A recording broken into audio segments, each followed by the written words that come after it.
المغضوب علیہم ولا الضالین۔ ترکیب میں یہ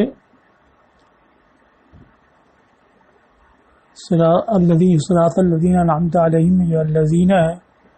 اس سے بدل واقع ہے۔ الذین انعمت علیہم مبدل منہ غیر المغضوب یہ بدل۔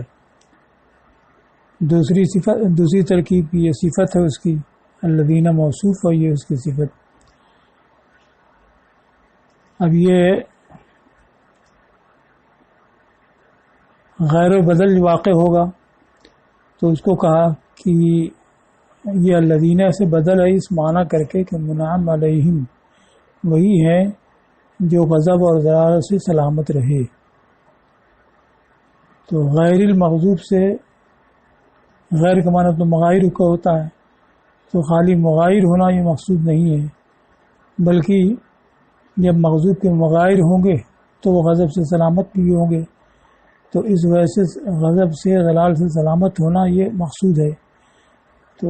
اس طرح سے یہ محض غیر کے معنی میں نہیں رہ جائے گا، مغائر ہونے کے معنی میں نہیں رہ جائے گا، بلکہ غضب اور ضلال سے سلامت ہونے کے معنی میں ہوگا، اور جب اس معنی میں ہوگا تو الذین سے بدل واقع ہو سکے گا۔ چونکہ بدل کے بعد جب کوئی صفت لائی جائے تو جب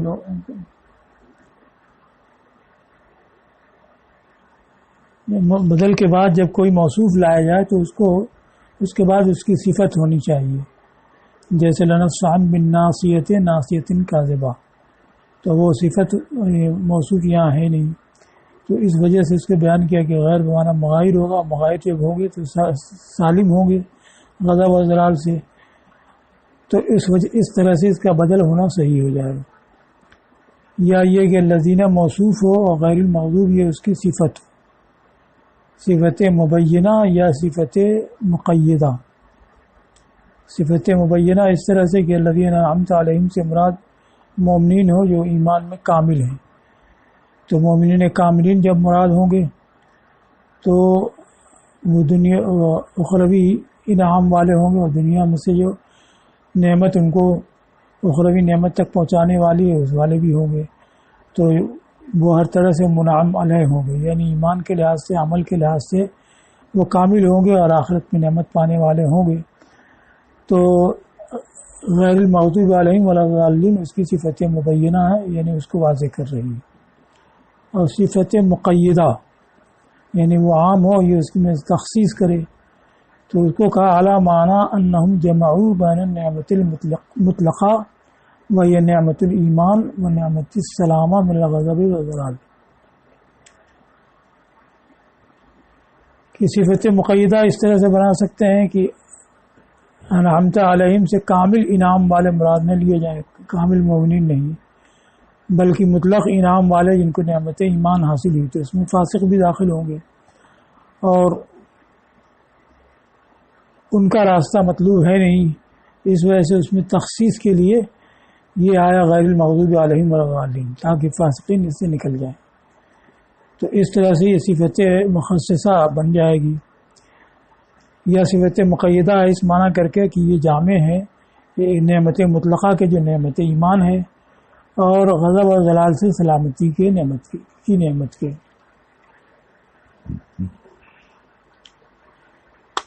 اب یہاں پر یہ ہے کہ الذین انعمت علیہم موصول صلہ یہ تو معرفہ ہے،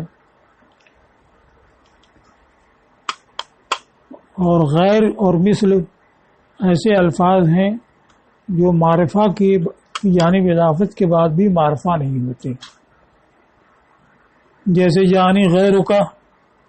تو ساری دنیا اس میں ہے، یعنی مثل کا تو اس میں سبھی ہو سکتے ہیں،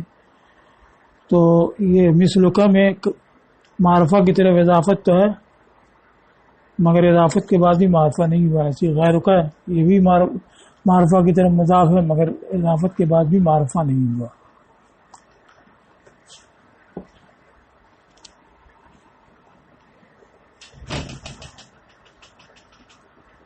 تو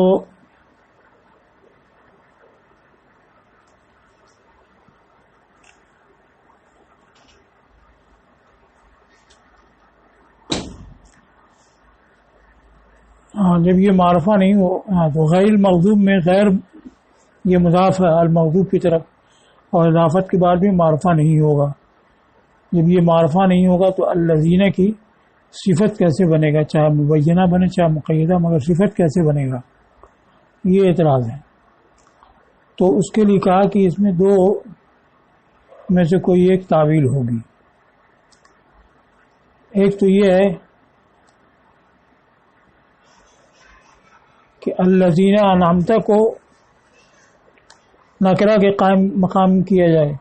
دوسرے کہ غیر المغضوب کو معرفہ کے قائم مقام کیا جائے۔ وہ کیسے؟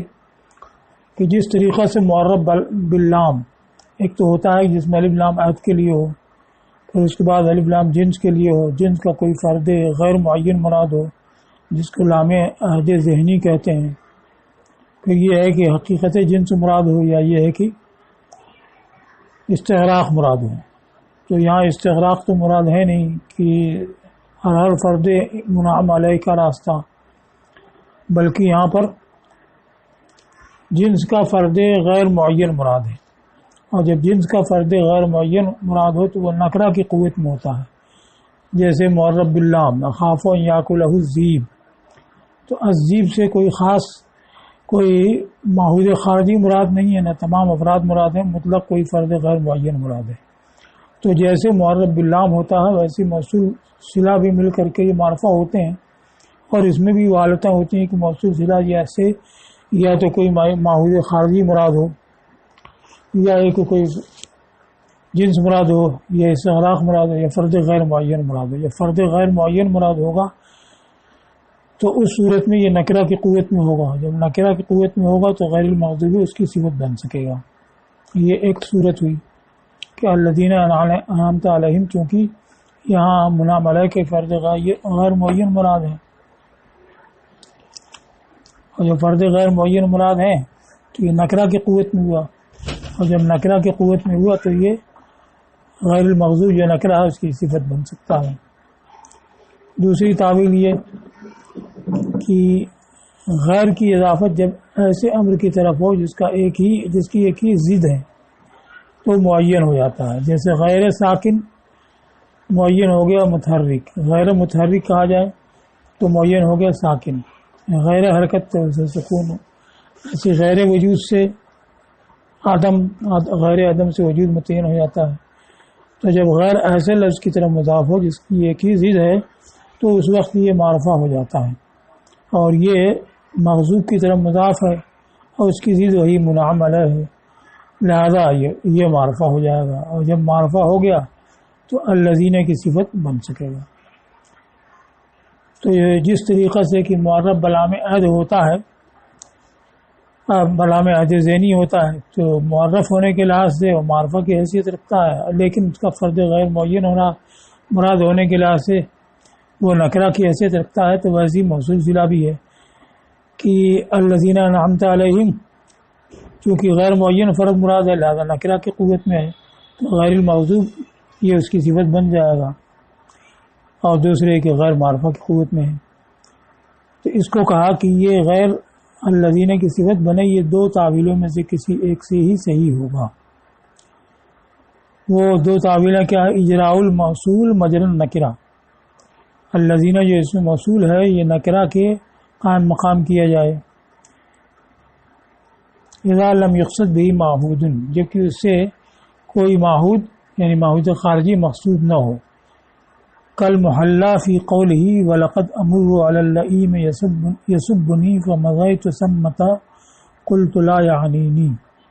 المحلہ سے مراد المحلہ باللام، جیسے کہ وہ جو معرب باللام ہے شاعر کے قول ولقد امر علی اللئیم میں، تو وہ نکرہ کی قوت میں ہے، بے شک میں لئیم کے پاس سے کمینے کے پاس سے گزرتا ہوں جو مجھے گاڑی دے رہا ہے، فمضیت ثمۃ تو میں اس سے آگے بڑھ جاتا ہوں یہ کہتے ہوئے کہ لا یعنینی مجھ کو مراد نہیں لے رہا ہے۔ تو یہاں پہ اللئیم یہ موصوف ہے، یسبنی صفت ہے، تو یسبنی جملہ ہمیشہ نکرہ ہوتا ہے، یہ معرفہ کی صفت کیسے واقع ہوا؟ اس لیے کہ اس معرفہ سے فرد غیر معین مراد ہے، جو غیر معین مراد ہے جو نکرہ کی قوت میں ہوا، لہٰذا یسب اسے صفت بن جائے گا، اور حال نہیں بنایا جائے گا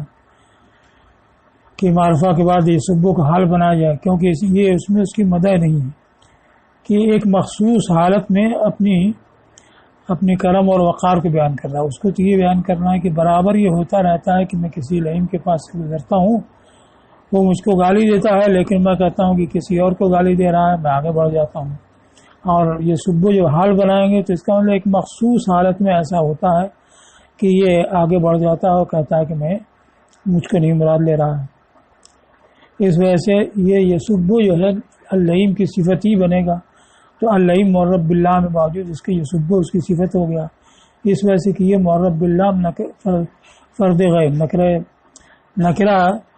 کی قوت میں ہے، لہذا یہ سبو اس کی صفت بن جائے گا۔ دوسری مثال وَإِنِّي لَأَمُرُّ عَلَى الرَّجُلِ مِثْلِكَ فَيُكْرِمُنِي، تو الرجل یہ موصوف ہے، مثل کا یہ صفت ہے، اس میں حال بننے کا احتمال بھی نہیں ہے۔ تو اب یہ الرجل موصوف کی صفت مثل کا آ گیا، بے شک میں تم جیسے آدمی انسان کے پاس سے گزرتا ہوں تو میری عزت کرتا ہے، تو جیسے وہاں معرب باللہ کی صفت مثل کا آ گیا، ویسی موصول صلہ الذین انعمت کی صفت غیر آ گیا۔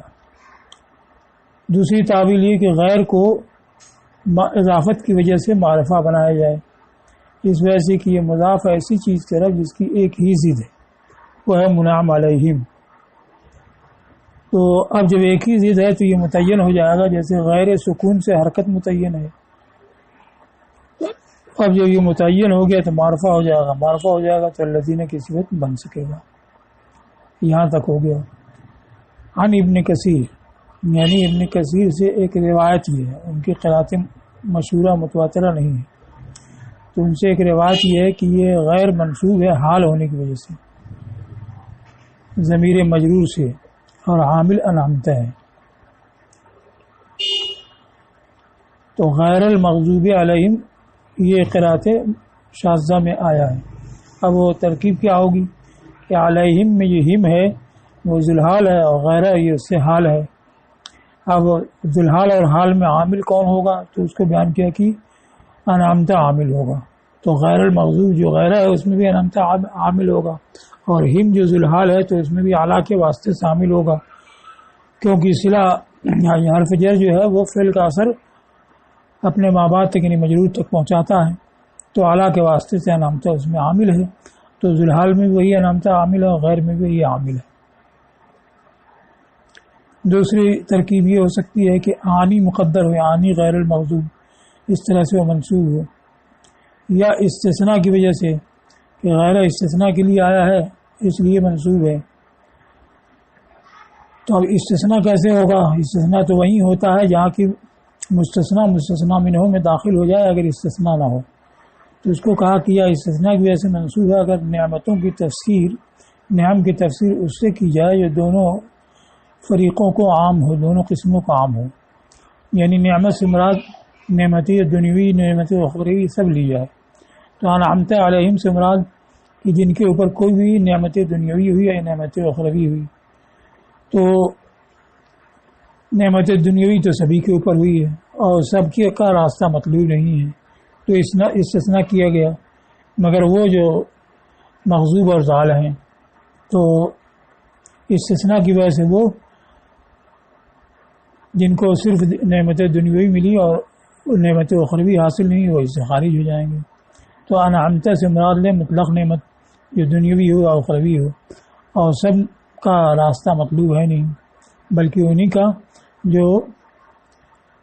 غضب اور ضلال سے سلامت ہوں، جو کامل نعمت والے ہوں، نعمت اخروی والے ہوں، یا ایسی نعمت دنیوی والے جو اخروی کا ذریعہ ہوں۔ تو اس طرح سے جب نعمت سے دنیوی اخروی سب مراد لے لیں گے تو غیر یہ استثناء کے لیے ہو جائے گا، یا استثناء کی وجہ سے منسوب ہوگا اگر نعم کی تفسیر اس سے کی جائے جو دونوں فریقوں کو یعنی دنیوی اخروی سبھی کو عام ہے۔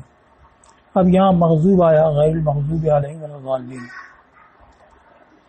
تو یہ غضبہ سے بنا ہے اس مفعول،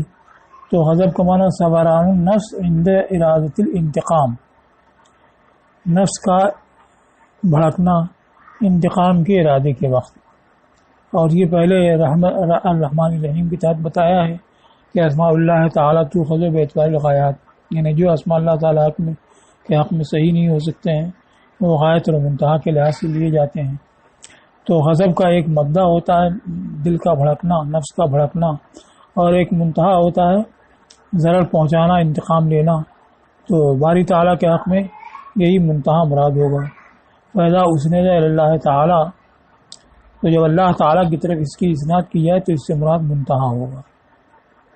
منتہا اور غایت ہے علامہ مر، جیسا کہ الرحمن کے تحت گزرا۔ غیر المغضوب علیہم، علیہم کو بتایا کہ یہ محل رفع میں ہے، اس لیے کہ یہ فاعل کے قائم مقام ہے، یعنی المغضوب اسم مفعول ہے، اس کے لیے کوئی نائب فاعل چاہیے، تو نائب فاعل وہی ہم ہے اعلیٰ کے واسطے سے، جب اعلیٰ کے واسطے سے وہ اس کا نائب فاعل ہوگا تو یہ محل رفع میں ہوگا، برخلاف پہلے علیہم کے، انہیں انعمت علیہم میں جو علیہم ہے کہ وہ انعمت کے اعلیٰ کے واسطے سے انعمت کا مفعول بن رہا ہے، لہذا محل نصب میں ہے۔ اب یہاں پر اصل تو وہی ہے کہ اوپر یہ ہے صراط الذین انعمت علیہم، اور غیر المغضوب سے مراد غیر الذین غضبت علیہم، مگر انعام کی نسبت تو صراحتاً اس کی طرف کی، خطاب کے ساتھ انعمت کہا، اور غضب کی نسبت صراحتاً اس کی طرف نہیں کی تعدباً، لہذا المغضوب علیہم یہ اس مفعول ذکر کر دیا جس میں فاعل کا ذکر نہیں ہوتا ہے، مفعول ظاہر ہوتا ہے، یہ تعدباً ہوا۔ تو ابتدا میں جیسے کہ الحمدللہ غیبت کے ساتھ تھا، پھر اس کے بعد ایاک نعبد و ایاک نستعین اس میں خطاب آیا، اس کے بعد پھر الذین انعمت علیہم میں بھی خطاب ہے، مگر غیر المغضوب میں پھر غیبت، کہ یہاں پر صراحتاً غضبتہ نہیں ہے بلکہ مغضوب آیا، اسی ادب کی وجہ سے کہ غضب کی نسبت اس کی طرف صراحتاً نہ کرنا بہتر ہے، تو اس طرح سے غیر المغضوب علیہم ولا الضالین یہ فرمایا۔ اب اس کے بعد ولا الضالین میں جو لا ہے اس کو بتایا کہ یہ لا زائد ہے اس کی تاکید کے لیے جو غیروں میں نفی کا معنی ہے، تو غیر اصل میں تو مغایر کے معنی میں ہوتا ہے، لیکن اس سے نفی بھی سمجھی جاتی ہے، جیسے غیر متحرک یعنی لا متحرک، غیر جماعت یعنی لا جماعت، تو نفی کا معنی بھی اس میں پایا جاتا ہے، اور جب نفی کا معنی اس میں پایا جاتا ہے تو لا نفی سے اس کی تاکید ہو سکتی ہے، تو لا زائد ہے اس کی تاکید کرنی، انہیں زائد ہونے کا مطلب نہ ہوتا تو بھی اصل معنی ادا ہو جاتا، غیر المغضوب علیہم ولا الضالین، ضالین مغضوب کا لفظ ہوتا، مغضوب اور ضال کے علاوہ، تو یہ زائد ہے اس کی تاکید کے لیے جو غیر میں نفی کا معنی ہے، گویا کہ فرمایا للمغضوب علیہم ولا الضالین۔ اب یہ غیر نفی کا معنی رکھتا ہے، اس پر یہ پیش کیا ہے کہ اسی لیے جائز ہے انا زیدن غیر و ضارب،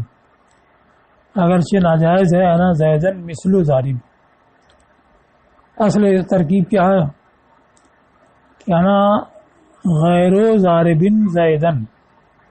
تو زیدن جو ہے ضارب کا مفعول بہی ہے، انا غیر و ضارب زیدن۔ اب یہ مفعول بہی جو ہے غیر سے پہلے رکھ دیا گیا،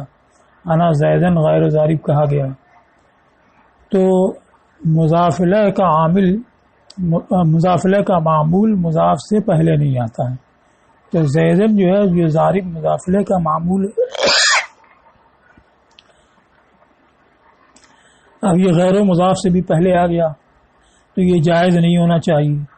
جیسے کہ زیدن مثل و ضارب جائز نہیں ہے، کہ اس کی اصل بھی وہی ہوگی انا مثل و ضارب زیدن، اور زیدن جو ہے وہ ضارب کا مفعول بہی ہے۔ اب یہ ضارب کا جو معمول تھا، یہ اس کے ضارب مضافلہ کا جو معمول تھا وہ اس کے مضاف سے بھی پہلے آ گیا، تو انا زیدن مثل ضارب ہوا، یہ کہنا ناجائز ہے کہ مضافلہ کا معمول مضاف سے پہلے ہو رہا ہے، لیکن انا زیدن غیر و ضارب، یہاں بھی زیدن ضارب کا معمول ہے لیکن یہ جائز ہوا، کیوں؟ اس لیے کہ انا زیدن لا ضاربن کی طرح ہے، یہ تو لا ضارب میں تو کوئی مضافلہ ہے نہیں، اور غیر و ضارب بھی لا ضارب کی طرح ہوا، لہذا یہاں گویا کہ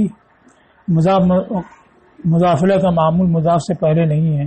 بلکہ جیسے لا ضارب کہا جائے تو ضارب یہاں مضافلہ نہیں ہے اور اس کا معمول اس سے پہلے آ گیا. تو جیسے انا زیدن ضاربن کہنا جائز ہے ویسے ہی انا زیدن لا ضاربن کہنا جائز ہے. اور چونکہ لا ضاربن کے معنی میں غیر و ضارب ہے لہذا یہ بھی جائز ہو گیا. تو یہ غیر میں چونکہ لا کا معنی پایا جاتا ہے اس وجہ سے لفظ ظالم میں لا اس کی تاکید کے لیے آ گیا. لا کا معنی کی تنویر یہ ہے کہ جائز ہے اسی لیے چونکہ لا غیر معنی لا ہوتا ہے اسی لیے جائز ہے. نا زیدن غیر و ضارب باوجود اس کی کہ زیدن جو معمول ہے ضارب مضافلہ کا وہ اس کے مضاف سے پہلے آ گیا اگرچہ ناجائز ہے. نا زیدن مثل ضارب. اور شاذ میں پڑھا گیا ہے ولا ظالم کی جگہ و غیر ظالم. اب یہاں پر غضب کا معنی تو بیان کر دیا. ضلال کا معنی کیا ہے تو اس کو کہا العدول عن الطریق السوی عمدن او خطأً. سیدھے راستے سے ہٹ جانا قصدن ہو یا خطأً. اب سیدھے راستے سے ہٹنا اس کے لیے کشادہ میدان ہے اور اس کے ادنا اور اقصا قریب اور بعید کے درمیان بہت زیادہ تفاوت ہے. ادنا ترک اولا ہے یہ بھی ضلال ہے اصل راستے سے ہٹ جانا اور اقصا جو ہے کفر ہے. تو ان دونوں اس کو بتایا کہ یہ اس کا یعنی دائرہ عدول کا بہت ہی لمبا ہے اور ادنا اقصا کے درمیان بہت تفاوت ہے. تو اب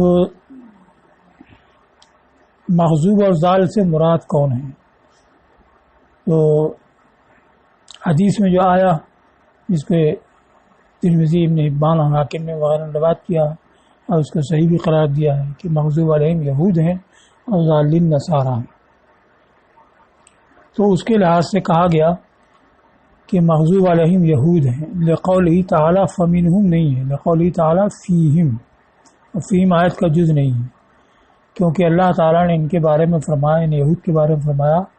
من لعنہ اللہ وغضب علیہ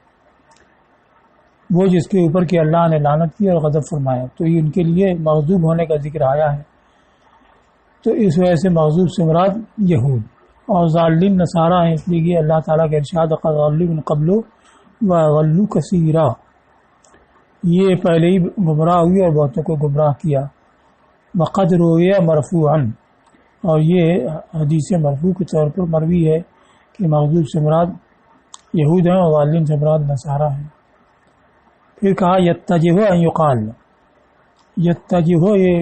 وجہ وجاہتن سے بنا ہے باب افتعال میں. تو یتجہ بانا یحسن اچھا ہے یہ کہنا کہ مغضوب علیہم عصات یعنی نافرمان ہیں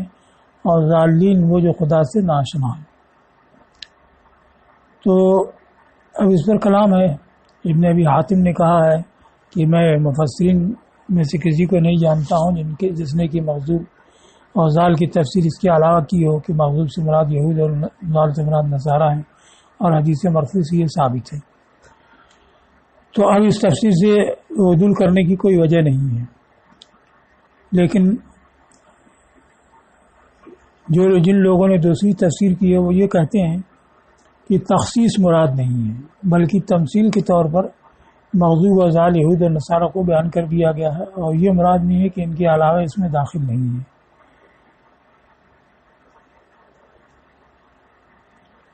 اس لیے کہ الذین انعمت علیہم سے مراد وہ سبھی ہیں جو انعام والے ہوں اور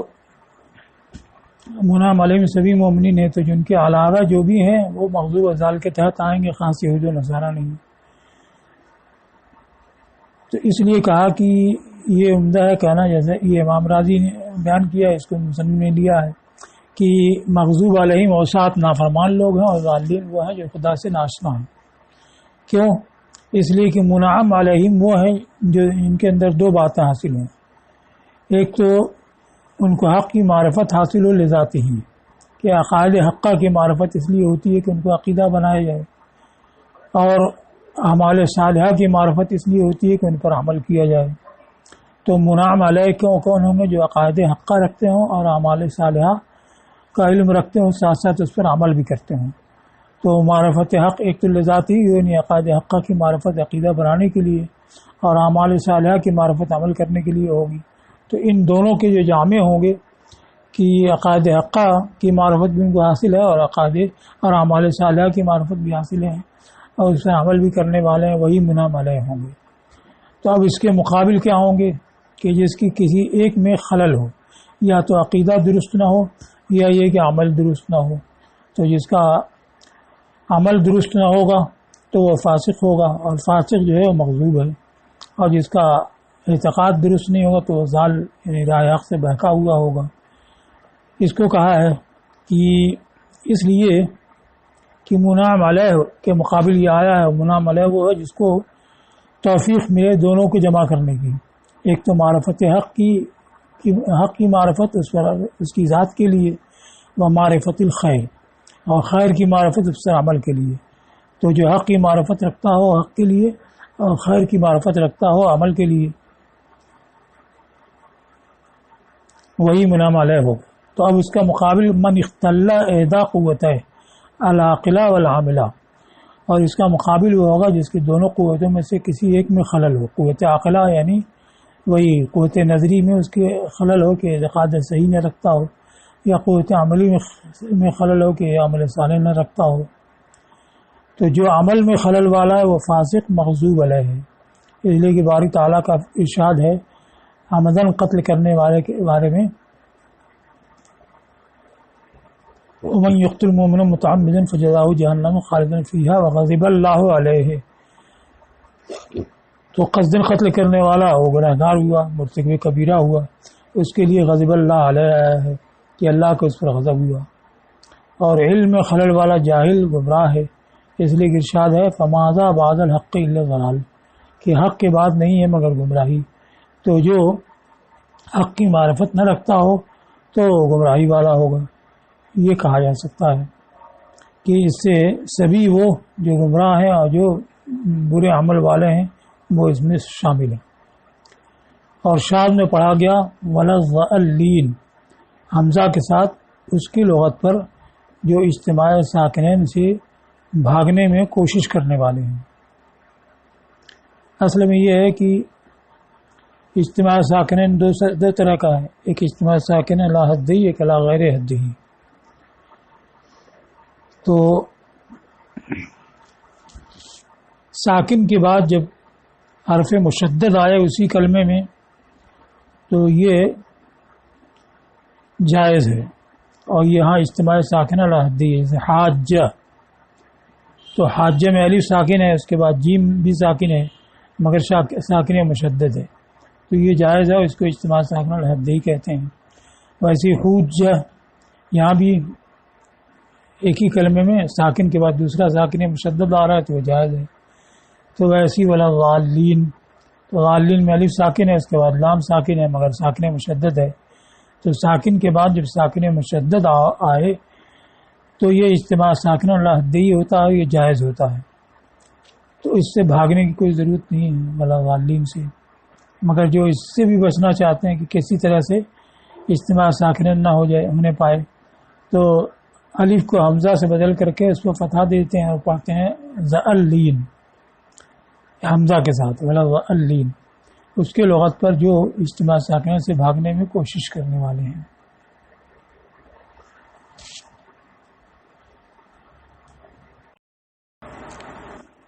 یہ بالاتفاق سورہ فاتحہ کا جز نہیں ہے، لیکن اس کا کہنا مسنون ہے، اس لحاظ سے اس کو لکھا جاتا ہے۔ اگلے مصاحف میں اس کو لکھا بھی نہیں جاتا تھا۔ اب یہ لفظ آمین ہے کیا، اس کو بیان کیا ہے کہ اسم الفعل الذی ہوا استجب، اس فعل کا اسم ہے جو استجب ہے، تو اس میں فعل ہوا جو فعل کے معنی میں ہوتا ہے، تو یہ اس میں فعل بمعنی امر ہے،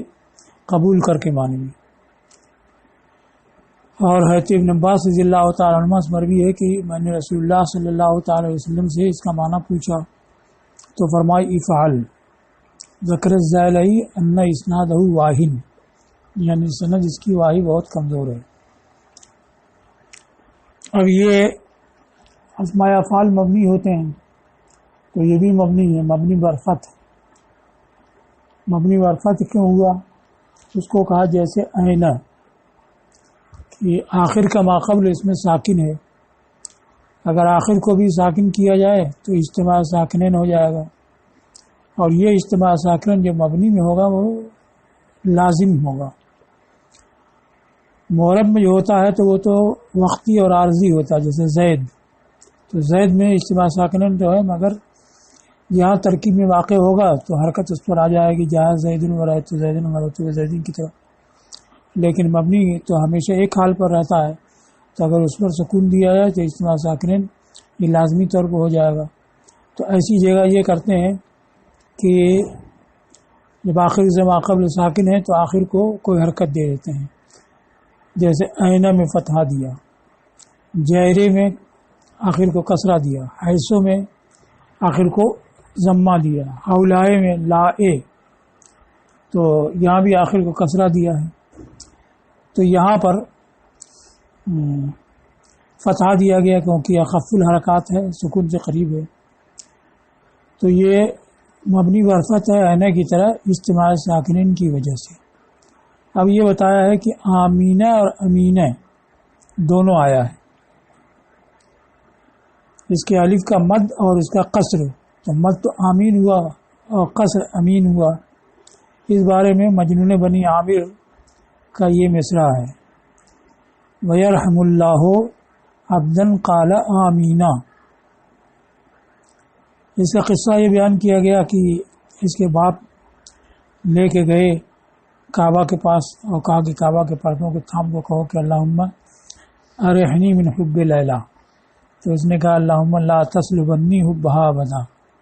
وَيَرْحَمُ اللَّهُ عَبْدًا قَالَ آمینہ۔ تو یہاں پہ آمینہ اس نے استعمال کیا ہے مد کے ساتھ۔ دوسرے شاعر نے کہا، یہ جبیر ابن ازبت کا شعر بتایا گیا ہے، امین فزاد اللہ ما بیننا بعدا۔ اس کا پہلا مصرع ہے، تباعد انی فتح اذ دعوتہ، امین فزاد اللہ ما بیننا بعدا، فتح جعفر کے وزن پر، اور کہا کہ قنفذ کے وزن پر۔ ایک شخص تھا جس سے اس نے اونٹ مانگے اور اس نے دینے سے انکار کر دیا، تو اس پر یہ کہا تھا کہ فتح نے مجھ سے دوری اختیار کی جب میں نے اس کو بلایا، اور فزاد اللہ ما بیننا بعدا، تو اللہ ہمارے درمیان دوری بڑھائے۔ امینہ یا تو مقدم کر دیا، بعد میں کہنا چاہیے، پہلے کہہ دیا قبول کر، یا کوئی دعائے مقدر ہے اس کے لیے امین کہا اس نے، تو یہ قصر کے ساتھ آیا، یہ مثال ہے۔ اب اس کے بعد کہا کہ لفظ آمین یہ قرآن سے نہیں ہے بالاتفاق، مگر سورہ کا اس سے ختم کرنا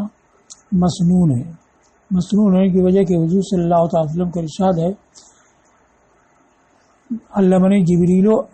آمین عند فراغی من قراءۃ الفاتحہ، مجھے جبریل نے سورہ فاتحہ سے میرے فارغ ہونے کے وقت مجھے آمین سکھایا۔ اس بارے میں ابن ابی شیبہ نے مصنف نے اور امام بحقی نے دلائل میں روایت کی ہے ابو معسرہ سے، انہوں نے یہ کہا کہ جبریل علیہ السلام اقرأ النبی صلی اللہ تعالی وسلم فاتحۃ الکتاب فلما قال ولا الضالین قال له قل آمین فقالہ، کہ جب جبریل نے حضور کو سورہ فاتحۃ الکتاب پڑھائی تو جب حضور نے ولا الضالین پڑھا تو جبریل نے کہا کہ آمین کہیے، تو حضور نے آمین کہا۔ دوسری روایت یہ قال انہ کل ختم الکتاب، یہ قال کا فاعل نبی صلی اللہ تعالی وسلم، قال میں ہوا ضمیر حضور کے لیے ہے کہ حضور صلی اللہ تعالی وسلم نے فرمایا کہ یہ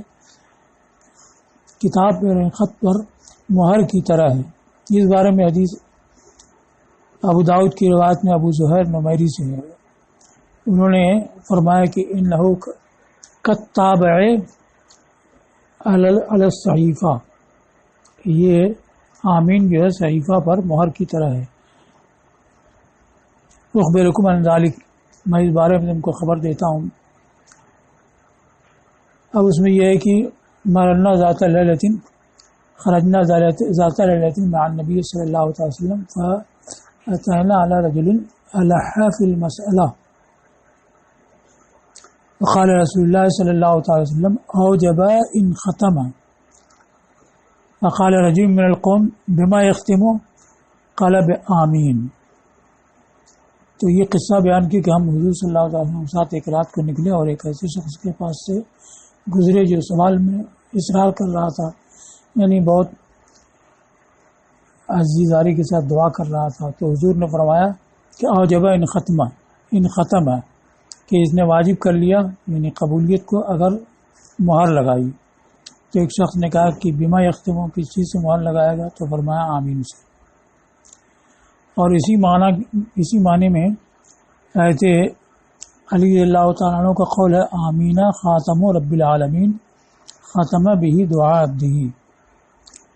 کہ آمین رب العالمین کی مہر ہے جس سے اس نے اپنے بندے کی دعا کو مہر کیا. لیکن امام ابن حجر العسقلانی نے تخریج حدیث کشاف میں کہا ہے کہ لم یوجد ھذا فی شیء من کتب الحدیث. اور امام سیوطی نے کہا ہے کہ ما وقفت علیہ عن علی رضی اللہ تعالیٰ عنہ، کہ حضرت علی سے یہ روایت مجھ کو نہیں ملی. ہاں اس کو طبرانی نے دعا میں اور ابن عدی نے کامل میں اور ابن مردویہ نے تفسیر میں روایت کیا ہے حضرت ابو ہریرہ رضی اللہ تعالیٰ عنہ سے بسند ضعیف کہ حضور صلی اللہ علیہ وسلم نے فرمایا کہ آمین خاتم رب العالمین علی عبادہ المؤمنین، کہ آمین رب العالمین کی مہر ہے اس کے بندوں پر، مومن بندوں پر. مہر ہونے کا مطلب یہ ہے کہ آمین جس دعا کے آخر میں ہوتا ہے تو قابل شمار ہوتی ہے، رد نہیں ہوتی ہے. اب اس کے بعد اس کا حکم بیان کیا ہے کہ جہری نماز میں بالجہر پڑھا جائے گا کہ نہیں پڑھا جائے گا. تو اپنے مذہب کے مطابق بیان کیا ہے کہ اس کو امام پڑھے گا اور جہر کرے گا جہری نماز میں، اس لیے کہ حضرت وائل ابن حجر سے مروی ہے کہ جب وہ حضور صلی اللہ علیہ وسلم ولا الضالین پڑھتے تو آمین کہتے ورفع بها صوته، اور اس میں اپنی آواز بلند کرتے. لیکن دوسری روایت خفض بها صوته بھی ہے، اور رفع بها صوته کے بارے میں کہا گیا کہ یہ تعلیماً تھا.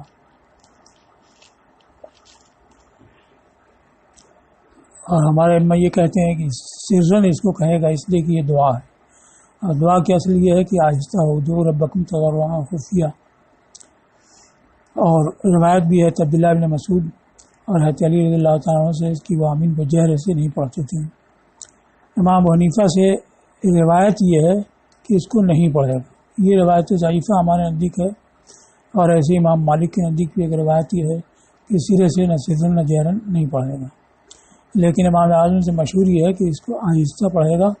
جیسا کہ حضرت عبداللہ ابن مغفل اور انس نے اس کو روایت کیا. یہ سب کشاف سے نقل ہے. والماموم میم سے یؤمن معہ، اور مقتدی امام کے ساتھ آمین کہے گا. اس پر یہ حدیث ہے کہ سرکار نے فرمایا اذا قال الامام ولا الضالین قولوا آمین، جب امام ولا الضالین کہے تو آمین کہو، اس لیے کہ ملائکہ آمین کہتے ہیں. تو جس کا آمین ملائکہ کے آمین کے موافق ہوا غفر لہ ما تقدم من ذنبہ، تو اس کے لیے اس کے اگلے گناہ بخش دیے جائیں گے. اب اس کے بعد سورہ فاتحہ کی فضیلت میں احادیث ذکر کی ہیں. تو سورہ کی فضیلت کو کچھ لوگ شروع میں لاتے ہیں، سورہ سے پہلے لاتے ہیں تاکہ اس میں ترغیب ہو اور اس پر بلند رختہ کرنے کی قرأت پر بلند رختہ کرنے کا ذریعہ ہو. اور بعض نے اس کو سورہ کے بعد میں ذکر کیا ہے، اسی کشاف میں زمخشری نے کیا ہے. زمخشری سے پوچھا گیا کہ آپ نے فضیلت کو، سورہ کی فضیلت کو بعد میں کیوں بیان کیا؟ تو انہوں نے یہ کہا کہ سورہ جو ہے ذات ہے اور فضیلت اس کی صفت ہے، اور صفت مؤخر ہوتی ہے، اس لیے میں نے فضیلت کو مؤخر بیان کیا.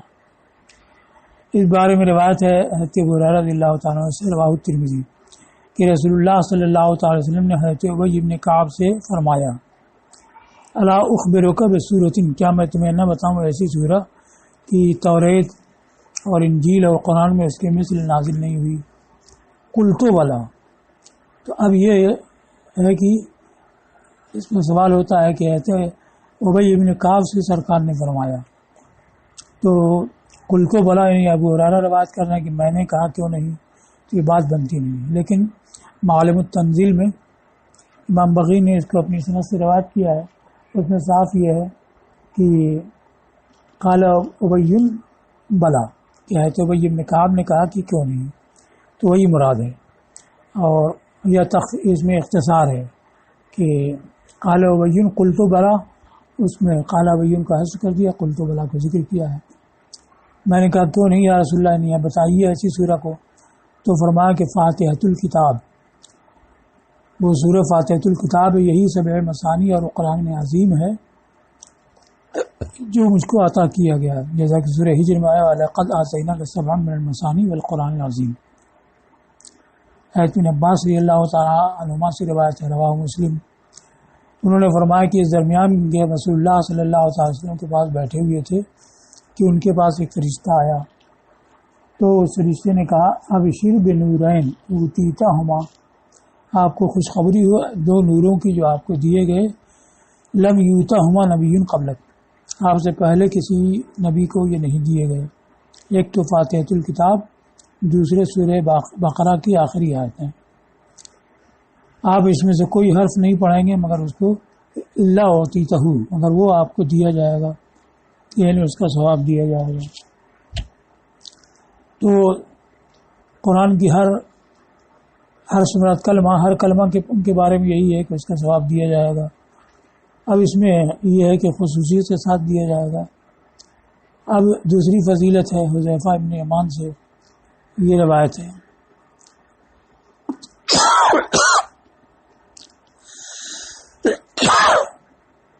امام عراقی نے ایسے امام سیوطی نے کہا کہ یہ موضوع ہے، کہ نبی اقبال نے کہا کہ صرف ضعیف ہے۔ وہ روایت یہ ہے کہ نبی کریم صلی اللہ علیہ وسلم نے فرمایا کہ ان القوم یبعث اللہ علیہم العذاب حتما مقضیہ، قوم کے اوپر اللہ تعالیٰ عذاب بھیجتا ہے ایسا جو واجب ہو، مقدر ہو۔ تو یقرأ صبی من الصبیان فی الکتاب، کتاب مانا مکتب، تو اصل میں تو کاتب کی جمع ہے، کتاب مانا لکھنے والے، پھر ان کی جگہ جہاں پر وہ بیٹھتے ہیں لکھتے ہیں یعنی مکتب، اس کو کتاب کہا گیا ہے، تسمیۃ المحل بسم الحال۔ تو ان کے بچوں میں سے کوئی بچہ مکتب میں الحمدللہ رب العالمین پڑھتا ہے، پھر اللہ تعالیٰ اس کو سنتا ہے، تو اس کے سبب ان سے عذاب 40 سال تک اٹھا لیتا ہے۔ یہ اس کی فضیلت میں روایت ہے۔